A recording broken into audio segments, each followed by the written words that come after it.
Setelah kepergian ayah serta dua kakaknya, Ian memutuskan pergi ke taman yang ada di depan rumah orang tua Taeyong. Wanita itu berdiri seorang diri di sana mendongak, melihat langit gelap dan dihiasi gemerlap bintang.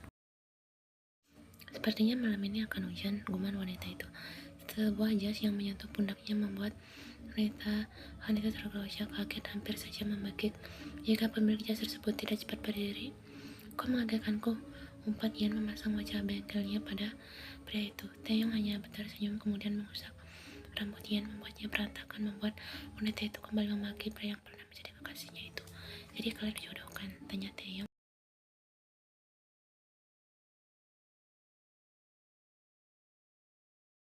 Seperti yang kau lihat tadi, jawab Ian seadanya sembari memperbaiki keadaan rambutnya yang dibuat berantakan. Taeyong mengangguk. Mamaku masih tidak percaya jika Taeyong yang akan menikahimu. Kalian bahkan sudah pernah, ucap lelaki itu memasang wajah menyedihkan.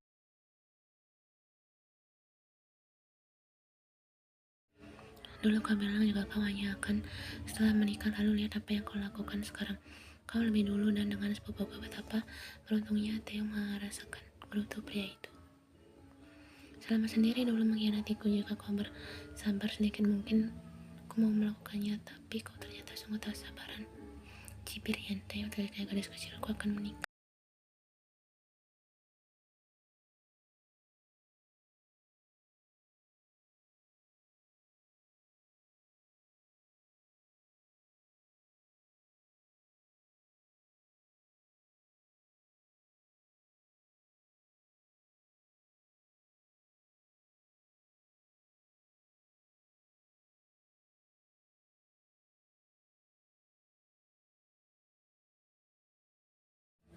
Ian mengangguk lalu melap jas Taeyong yang tersampir di pundaknya dan mengembalikannya pada Taeyong. Apa aku pergi duluan? Taeyong mengangguk hati-hati dan sampai jumpa, ucap pria itu kembali mengajak rambut Ian. Ia tersenyum lalu berjalan menyusul Taeyong yang telah berjalan lebih dulu. Ian segera masuk ke dalam mobil Taeyong setelah pria itu masuk. Sejak kapan kau mengenal Taeyong? Tanya Taeyong sejak tepat ketika Ian mendarahkan bokongnya ke tempat duduk yang ada di samping lelaki itu. Bukankah kau sudah dengar apa yang ayahku katakan tadi? Jawab Ian sambil memasang sabuk. Tapi kedekatan kalian tidak seperti rekan kerja, seru Taeyong. Ian memandang Taeyong sekilas kemudian mengalihkan kembali tatapannya ke depan. Sebenarnya kau mengenalnya sudah hampir 5 tahun. Kami pertama kali saling mengenal saat di Jepang dan setelah kembali Korea ternyata Taeyong adalah sahabat Yonggi. Lalu kami dipertemukan lagi untuk mengerjakan sebuah proyek 3 tahun lalu.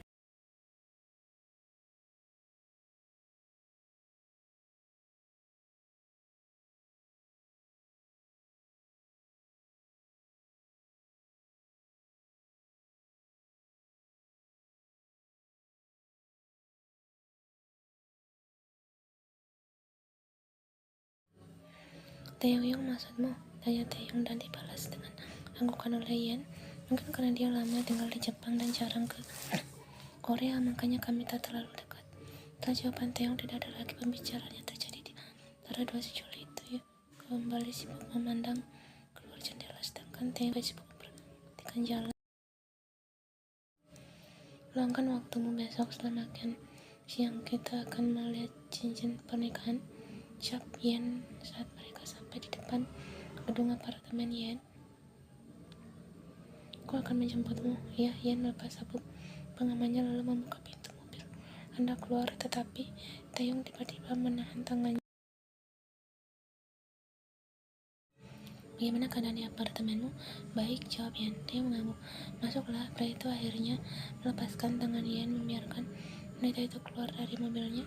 Pria itu memandang punggung Ian yang mulai menjauh dengan tatapan yang sulit didefinisikan.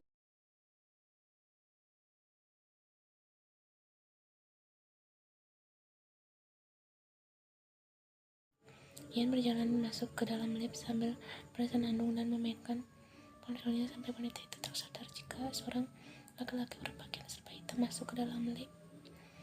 Wanita itu masih belum menyadari kehadiran pria tersebut sampai akhirnya di atas pintu lift jika seorang pria mengenakan masker. Ian menggenggam ponselnya dengan erat. Keringat dingin mulai menghiasi pelipisnya. Jantungnya berpacu semakin cepat. Pria itu semakin mendekat ke arahnya.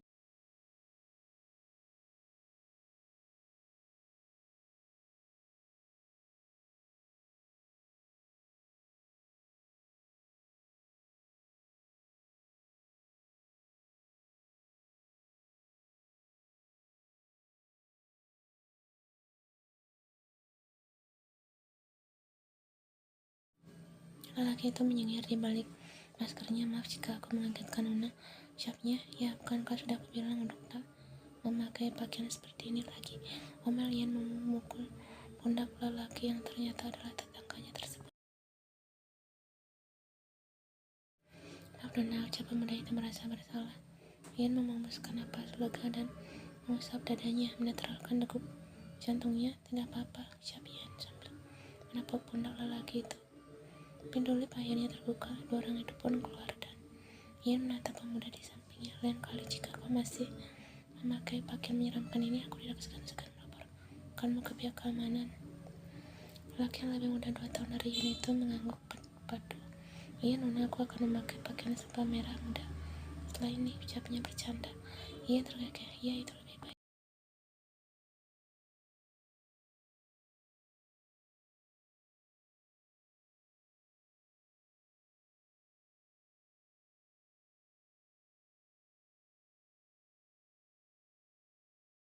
Ian memijit pangkal hidungnya. Anak itu benar-benar membuatku hampir saja jantungan, gumannya.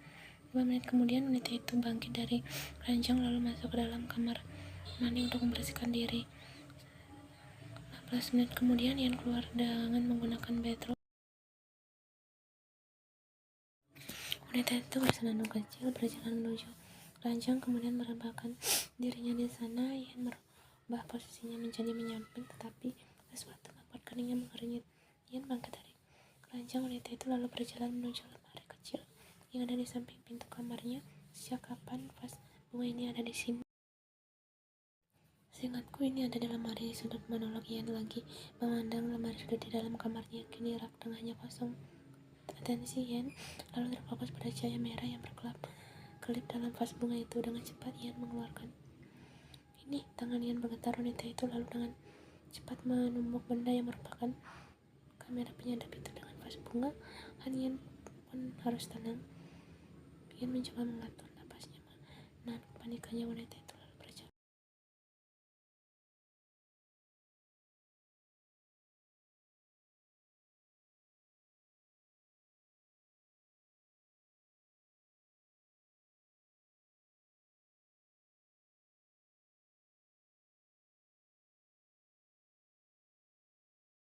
Tiga orang yang kini duduk di ruang tamu tersebut memandang kamera kecil yang sudah tak berbentuk itu di atas meja kaca di hadapan mereka.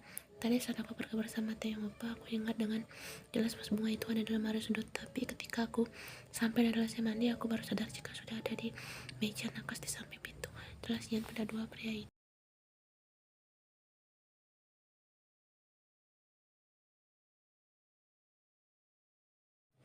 Berarti orang itu masuk ke sini setelah kau pergi, seru Yonggi. Kau yakin tidak ada yang mengetahui password apartemenmu? Tanya Yonggi menatap Ian. Ada satu orang yang tahu, jawab Ian. Siapa? Ian memandang lelaki yang duduk di samping Johnny. Membuat pria bermarga itu menatap dua orang tersebut bergantian. Ya, kalian mencurigaiku, tanya Taeyong. Ya, tadi aku bahkan hanya berdiri di depan pintu dan tidak masuk, bentak lelaki itu tidak terima. Lagi pula, untuk apa aku melakukan hal seperti ini? Kesalnya, menjadi pengutin bukanlah gayaku. Aku lebih suka melihat seorang secara langsung. Selanjutnya, masih dengan penuh kekesalan.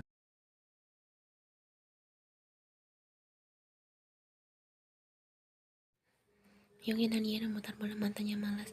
Apa hal ini sudah sering terjadi? Tanya Taeyong.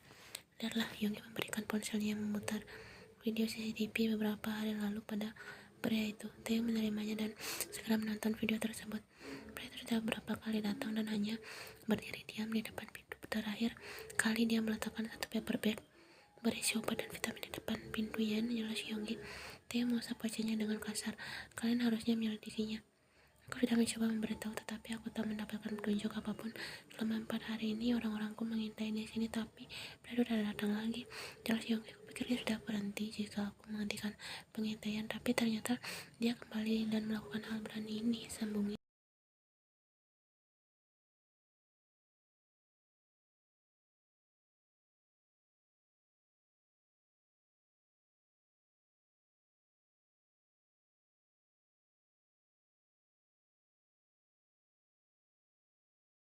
Dari ponsel Yonggi kemudian terdengar pria itu segera menjawab panggilan yang ternyata berasal dari kepala keamanan di gedung apartemen Yan.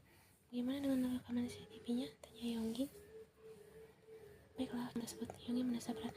CCTV tak berfungsi pada pukul 7 tadi dan kembali aktif 30 menit setelahnya. Jadi pria itu tidak terekam, ujarnya. Jelas jika orang itu yang melakukannya, seru Taeyong.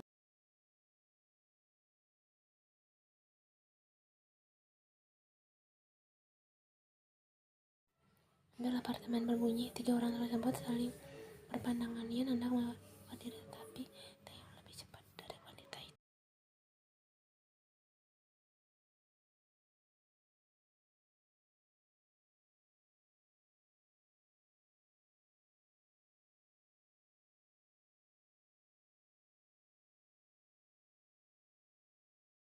Taeyong tersenyum. Masuklah Yan di dalam, ucap Taeyong membuka pintu dengan lebar dan persilakan adik sepupunya itu masuk. Siapa lagi jika bukan Kim Taeyong? Taeyong kemudian masuk ke dalam, berjalan cepat menuju ruang tamu. Kedatangan pria itu membuat Yan berdiri pada duduknya. Taeyong menghampiri Yan dengan raut khawatir. Jelas terlukis di wajah tampan pria.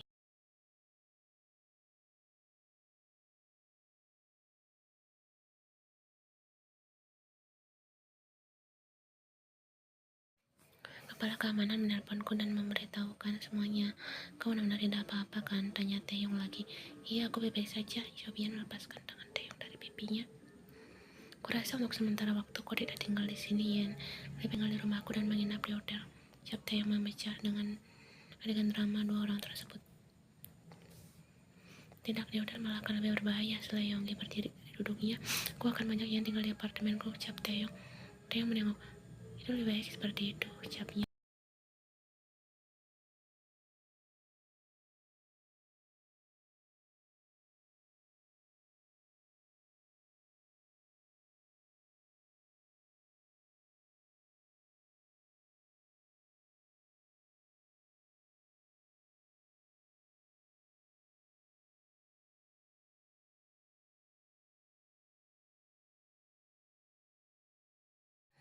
Hal itu bahkan dengan berani Taeyong lakukan di hadapan Taeyong membuat pria tersebut terdiam.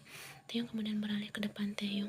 Tolong jaga Yan dengan baik, pesan Taeyong kepada adik sepupunya. Taeyong tersenyum. Kau tak perlu mengingatkanku. Itu sudah menjadi tugas dan kewajibanku, ucap Taeyong sedikit dan dekat terus dalam kalimatnya. Taeyong terkekeh. Iya, aku tahu, ucapnya. Kami pergi dulu, pamit Taeyong sambil mengusap kepala Yan yang lagi-lagi membuat Kim Taeyong memutar bola matanya, merasa jengkel dengan apa yang Taeyong lakukan. Kau bisa tidur di kamarku, aku akan tidur di sofa ruang TV, ucap Taeyong setelah keduanya masuk ke dalam kamar pria itu.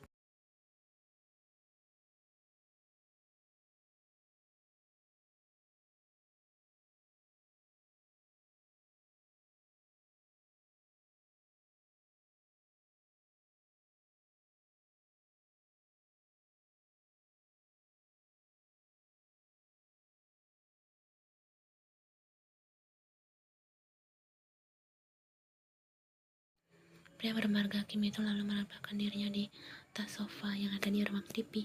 Taeyong memandang langit-langit apartemennya yang berwarna putih. Siapa sebenarnya lelaki itu? Monolog Taeyong. Apa dia penguntit atau Yan pernah berbuat salah padanya, lalu dia ingin membalas dendam?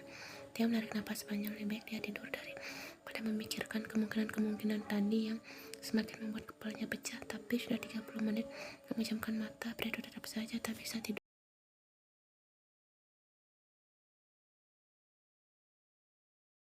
Taeyong mengeram-usar di sofa sempit itu. Pria itu lalu bangkit, kemudian berdiri dan berjalan menuju kamarnya. Dengan pelangan dia membuka pintu kamarnya. Yan sedang berbaring memunggunginya. Yan, kau sudah tidur? Tanya Taeyong. Tidak ada jawaban. Taeyong tersenyum tipis. Selamat tidur, ucapnya. Kemudian menutup kembali pintu kamar itu dengan sangat pelan.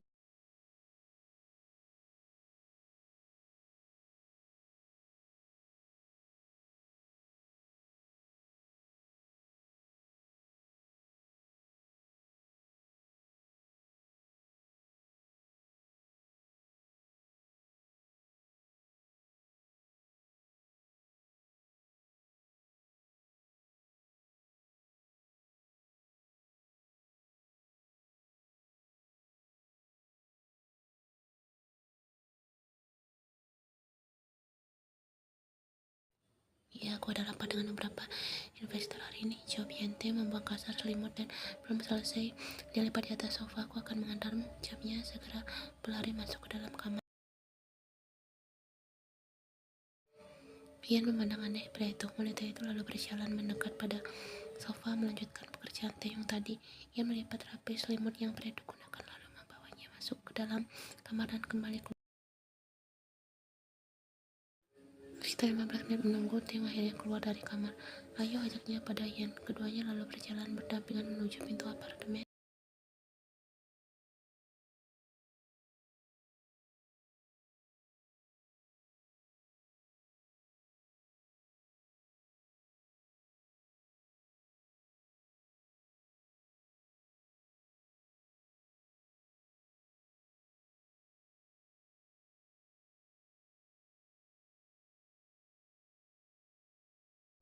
Ian menginap di sini karena ada sedikit masalah di apartemennya. Jelas Taeyong pada perempuan itu. Yang lain adalah Sejin. Kenapa datang kemari pagi-pagi? Tanya Taeyong. Sejin mengalihkan tatapannya dari Ian ke arah Taeyong. Wanita itu tersenyum manis. Aku memasak sarapan untukmu, ucapnya memperlihatkan paper bag di tangannya. Ian memutar bola matanya malas. Ia lalu memandang Taeyong yang juga sedang menatapnya. Aku akan naik taksi saja, ucapnya.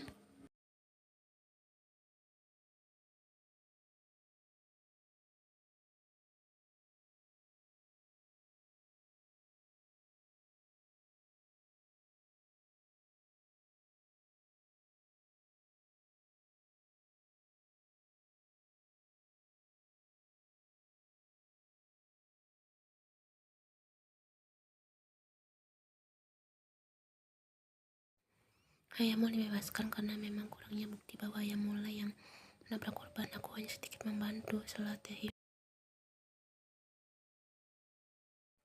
Sejin menggeleng. Ani, kau sangat-sangat membantu. Wanita itu lalu memeluk Taeyong yang sedang duduk dari belakang. Terima kasih, ucap Sejin lalu mengucup pipi kiri Taeyong. Dia tersenyum lalu menarik tangan Ian menundukkan wanita itu di atas pangkuannya. Taeyong mengusap lembut pipi Sejin.